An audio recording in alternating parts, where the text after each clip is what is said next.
Hi everyone. So this is the presentation for my conference paper called Finance Art and Multiplicities, a case study of the Financial Art Installation Bahia-Benin Slavery Finance Exchanges Network. And this was a presentation that I gave at the Deleuze Art conference in Trinity College, Dublin, in Ireland, in 2016. So this presentation is on finance, art, and multiplicities, as I said, and my finance art installation that I use as a case study as a fairly long name, so I'm just going to reduce it as Bahia-Benin. I'm Stephanie Dosu. I'm the co-founder of the Finance Art Institute. I hold a PhD in computer science from Trinity College in Dublin. And my research is a practice-based research on finance art, which is investigating the use of finance's own methods and tools in art production.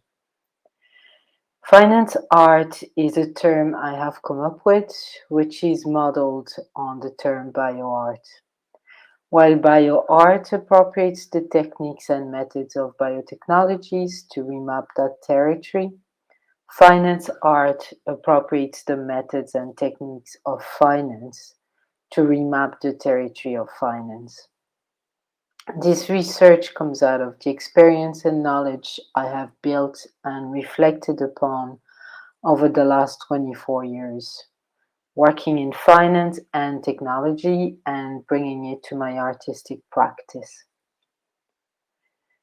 So this presentation investigates the strategies deployed by the field of finance art and its intricacies with the concepts of multiplicities, thresholds, and potentialities, as discussed by Deleuze. This investigation uses my finance art piece as a case study to demonstrate how these notions are fundamental in the generation of new art universes such as finance art, and in tracing new lines of flight and thresholds which map new territories and reveal potentialities. Finance art operates beyond representation by using finance's methods. It has an inside view into the field of finance. It does not represent finance, it becomes finance. It even directly connects to live global financial systems in certain cases and can present new alternative finance products. It functions at an asignifying level and brings a discipline which is typically intellectual down to sensorial experience. It invites people to engage with this subject in a different way than a purely intellectual one. Deleuze writes that the vocation of all non-representational art is to make visible forces that would otherwise remain invisible. Finance art operates in this manner.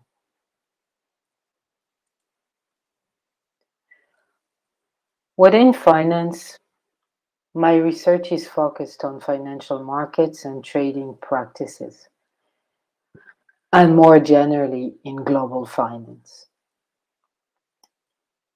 In the case of my installation Bahia-Benin, I am interested in the financial markets which were in place during the slavery trade between the Bight of Benin in Africa and Bahia in Brazil, where the main commodity was human beings. So what is a market? Traditionally, it's a physical location where people meet to exchange goods.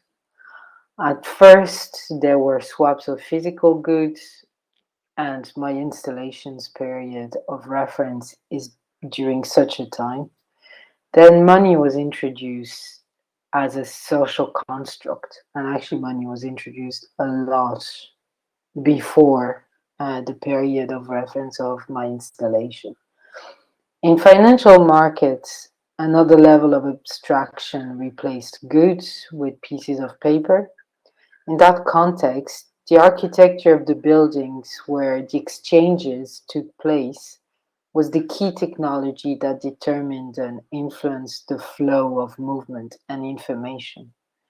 With the development of electronic records, paper goods became an entry on a computer.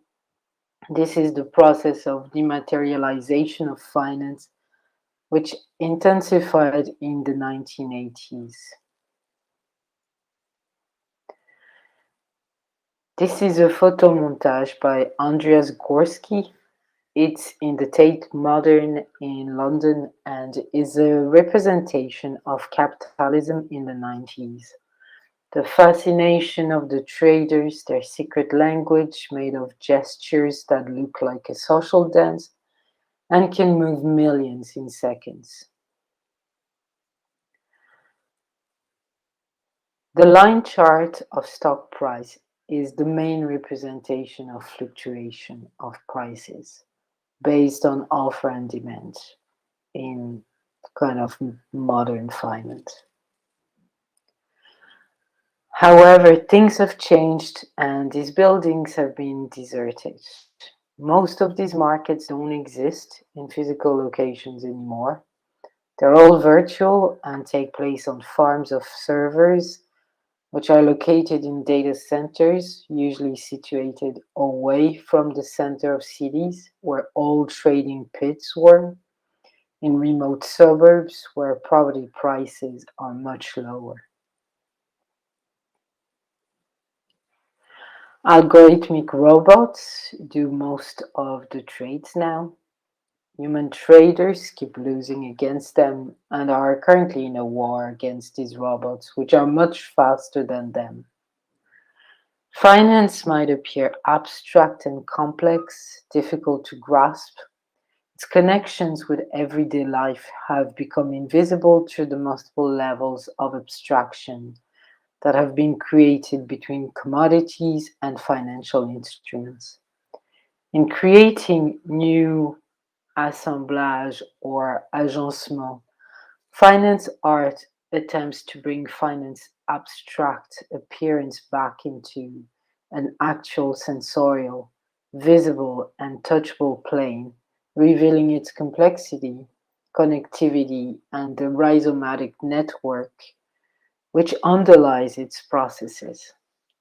It explores the multiplicities of finance by changing its context and subverting its practices and methods, drawing new lines and remapping its territory and our relationship to its territory. This is my definition of finance art. Finance art is composed of the art practices and theories that use finance frameworks, methodologies, and practices to produce art. The use of those tools that have been developed and are used by the financial world is what makes an art piece or theory finance art.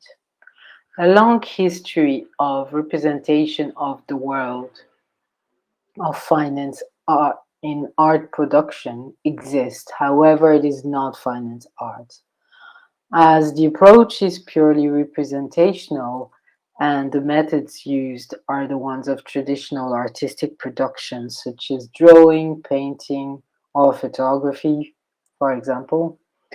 Finance art goes beyond representation and can be used as a way of hacking into the global financial system. So this was the definition, the working definition I had in 2016 when I presented this paper originally. So the following are a few examples of finance artworks. This is a photo of my installation called The Glitter of a Flash Crash, which was presented as part of the Materiality exhibition in the Quadrangle Art Gallery in NUIG in Galway.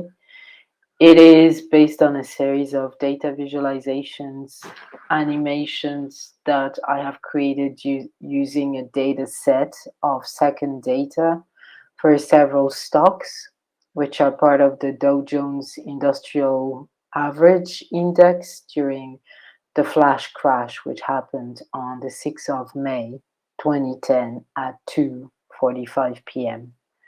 During this flash crash, the US stock market plunged and recovered by 6% in 3 minutes. This flash crash and all the subsequent ones are symptoms of malfunctions in global financial markets and are happening more and more frequently.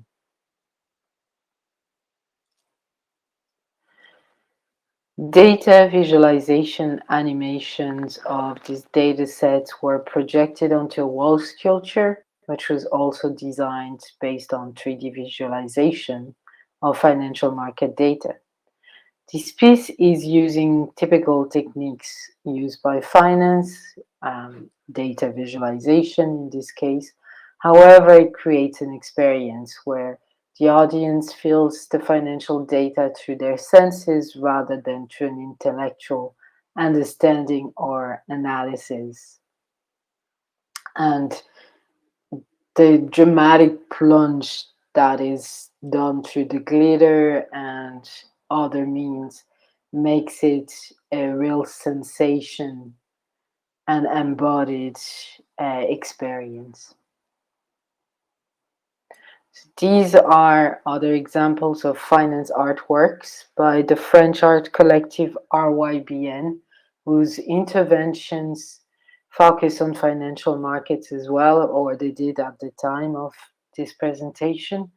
They have created an algo trader robot in 2008, so, you know, during the last very big financial crisis, which is trading the 8,279 euros that the French Ministry of Culture have given them as part of an art grant.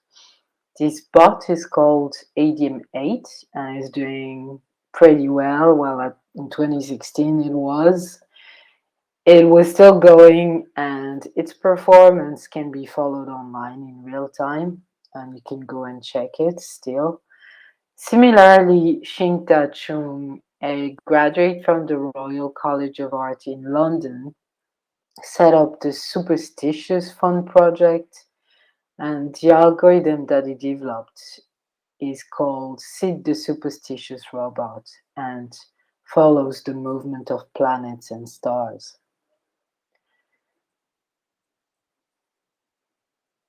RYBN's exhibition called the Algorithmic Trading Freak Show was a demonstration of the absurdity of the practice.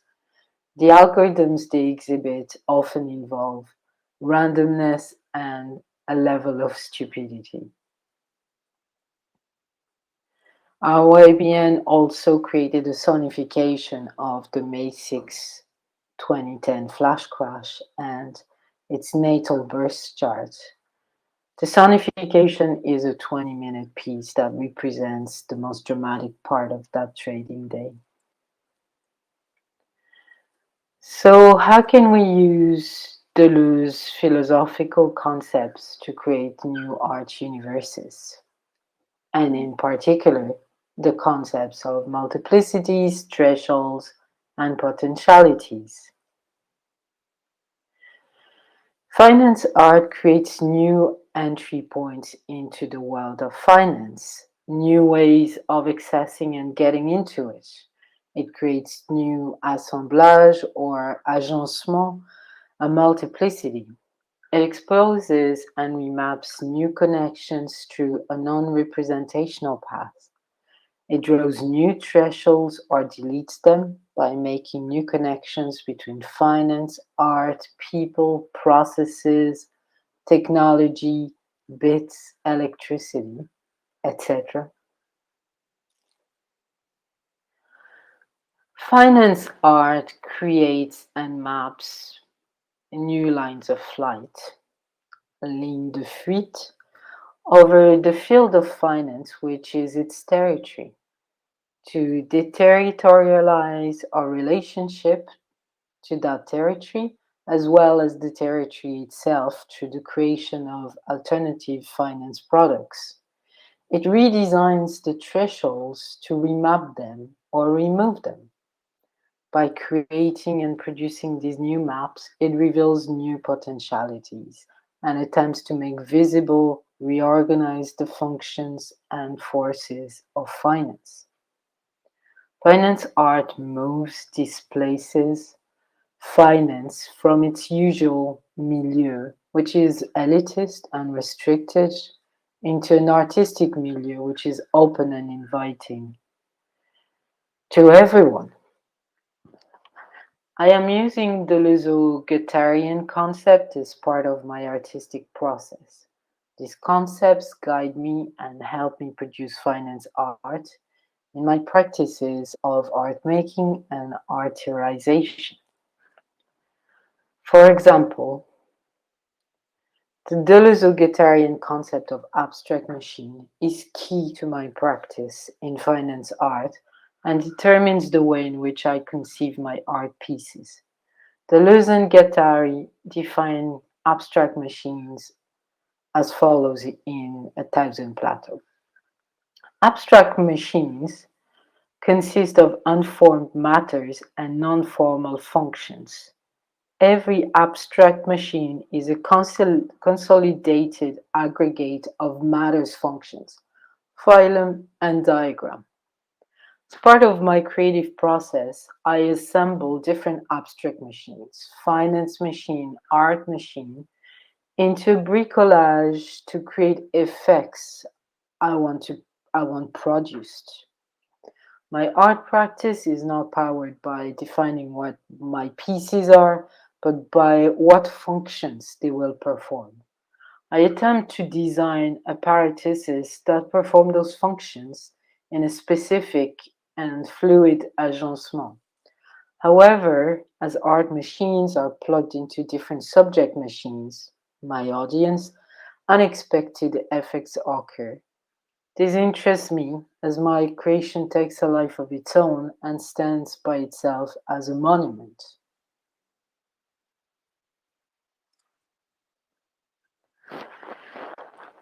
This is a practical example of an installation that I'm working on at the moment. I was working on it from a perspective in 2016, and I've come back full circle as I'm still working on it in 2022, and I've moved it into the crypto world as well. So this is a full circle moment here.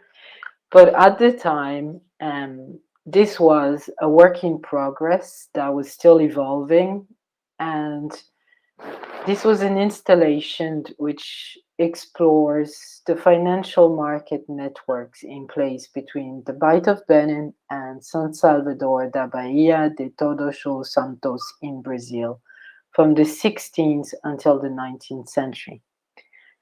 And it still does. It's a evolution of that installation. Human beings were the main market commodity alongside tobacco, cacao, sugarcane, and diamonds. This installation integrates financial transactional data collected as part of these financial exchanges accounts, as well as the cultural transfers and becomings that occurred as byproducts. These include ritualistic practices such as voodoo in Africa and candomblé in Bahia, as well as music and dance and clothes and fashion. I will go through my creative process for making finance artworks. So this piece attempts to give new perspectives on the commerce and financial networks of slavery with the intent of orchestrating a number of functions, including the creation of new views of this commerce by drawing new maps and revealing its multiplicities, as well as linking slavery trade to current financial methods, showing the contemporaneity of such practices. This piece is not based on a historicist approach, but is a contemporary remapping of an historical period.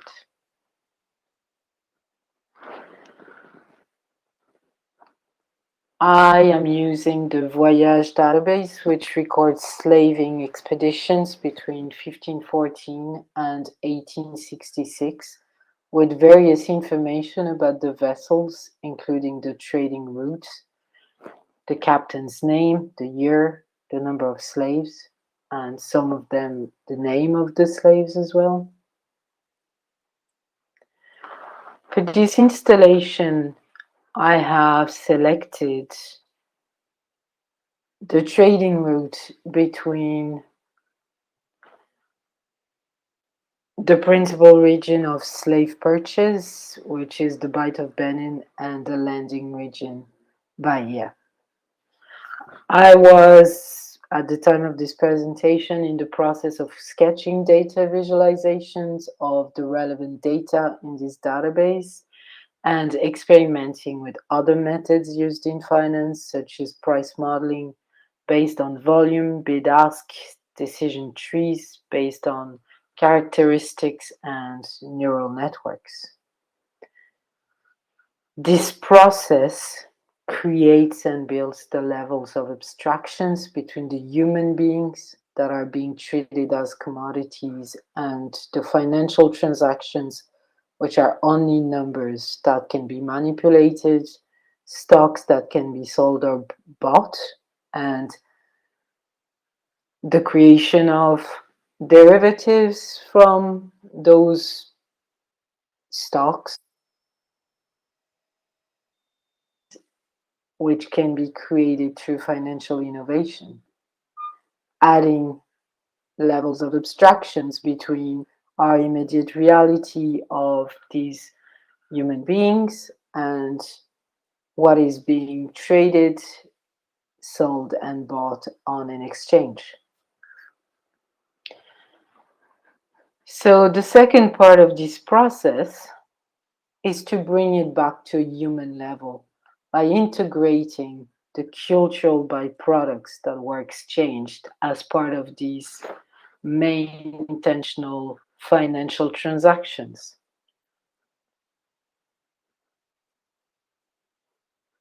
The Yoruba language, the religion of Voodoo or Candomblé, with all its divinities and the Vodouns. I took these photos in the Royal Palace of Porto Novo in Benin, in current Benin, where some of my ancestors were rulers, and in Ouida, where my father was born. So this is a very personal project as well. These are photos of La Porte du Non-Retour, or the Door of No Return in Ouida, in Benin. There were 4 forts: French, English, Portuguese, and Dutch. Slaves walked on the jetty and would board boats to the Americas from there.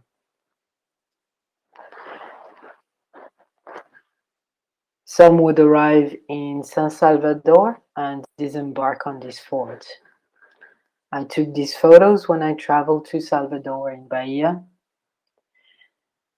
in 2015. The beautiful buildings and architecture of the first Brazilian capital shows the monetary profitability of the trade. The slave trade was considered a very respectable commerce at the time and on both sides of the trade.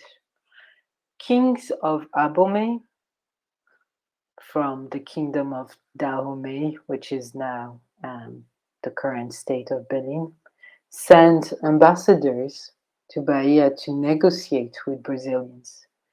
Kings of Benin or Dahomey from Abomey and Porto Novo were active parties in this trade, and financial markets were established in Ouida, Porto Novo, and Gran Popo. Slave trading between Bahia and the Bight of Benin was largely bilateral, as most Brazilian traders avoided Portugal to negotiate directly with Benin. Slaves were usually exchanged against tobacco. Through my research, I actually found out that it was under the reign of my ancestor, King Dehui of Porto Novo, that the first boat filled with slaves left the port of Porto Novo, unfortunately.